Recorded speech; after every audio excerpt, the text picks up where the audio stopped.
Live here in Maria Secure, Philippines, where the weather today is kinda cold and showering a little bit early in the morning. Glad it stopped later in the afternoon. And today is February 22, 2026. And do you want to learn more Filipino language? Well, you come to the right place at Chana's Bilingual Bridge. And welcome to my channel.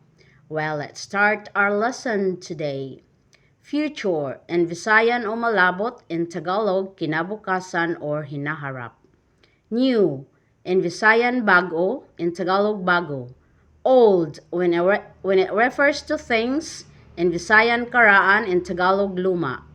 Old, when it refers to person, in Visayan gulang, in Tagalog matanda.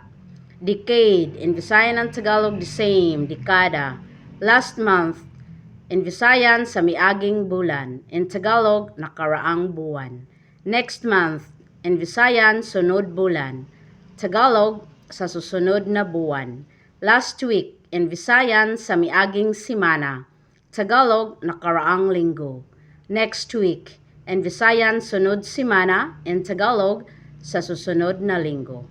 All right, have a wonderful Sunday, and this is all for today. Have fun learning. Don't forget to hit the subscribe button, like and share, and see you in my next video.